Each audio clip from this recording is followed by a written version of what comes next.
The Signal Beyond Silence.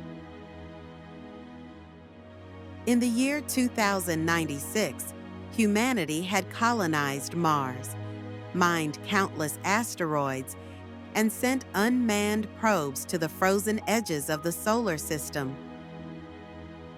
But the SETI program, the search for extraterrestrial intelligence, had been reduced to little more than a historical footnote. Funding was gone. Hope was gone. The stars remained mute. At least that was the consensus. Until listening station K-22, buried beneath kilometers of ancient ice on Callisto, one of Jupiter's lonelier moons, began to stir. The operator was Eli Navarro, a 39-year-old former linguist and failed AI ethicist, reassigned after a whistleblower report that made too many powerful people uncomfortable.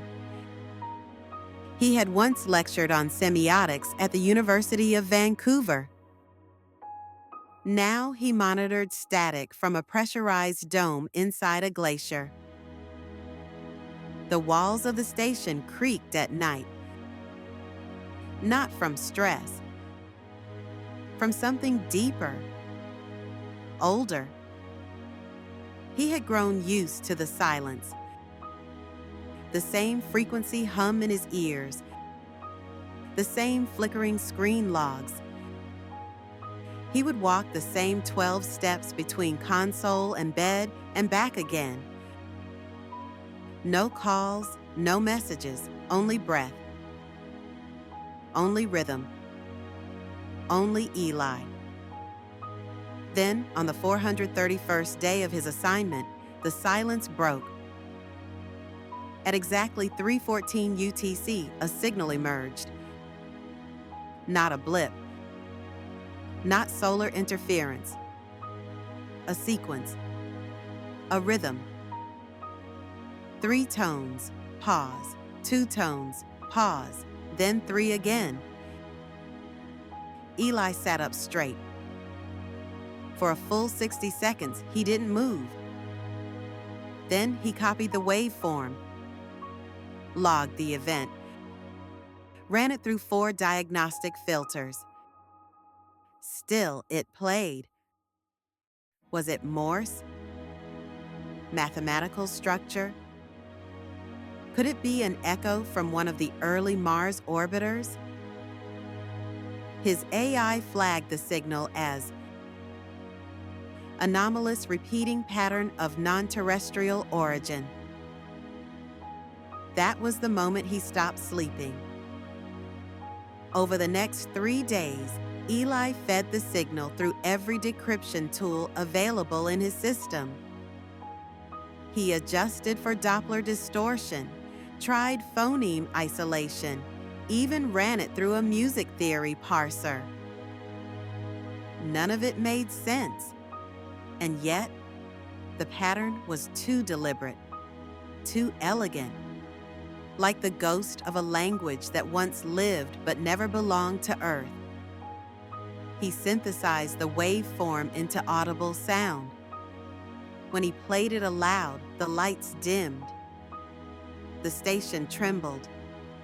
His own heartbeat synced with the pulses. Then came the voice, Eli. He froze mid-breath. It wasn't just a name. It was his voice. The subtle Canadian cadence, the low breath at the end, the hesitation between syllables. But he had said nothing.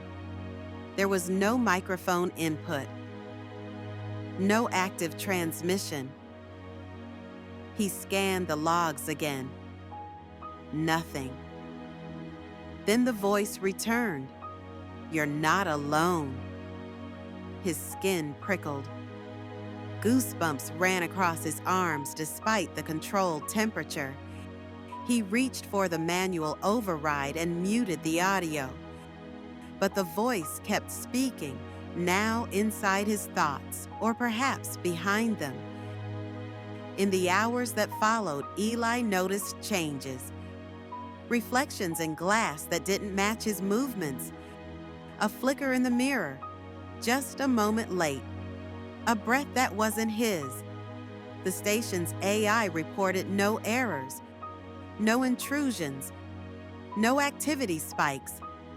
Just him. Still, the voice spoke. "Don't look outside. It remembers you. You've already answered." Sleep slipped away. His oxygen levels fluctuated, though his movement didn't. Time fractured. He decoded the full message on day 4. It was not a signal. It was a memory. His memory. A fight. A word spoken in anger at 1:24 a.m. on a rainy Thursday in 2091. A laugh from childhood, half forgotten. The scent of orange peels crushed in his fingers. The memory was not broadcast.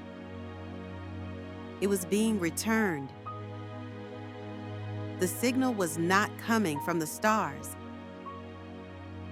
It was coming from inside him. In a panic, Eli activated lockdown protocol. He launched emergency beacons to Earth.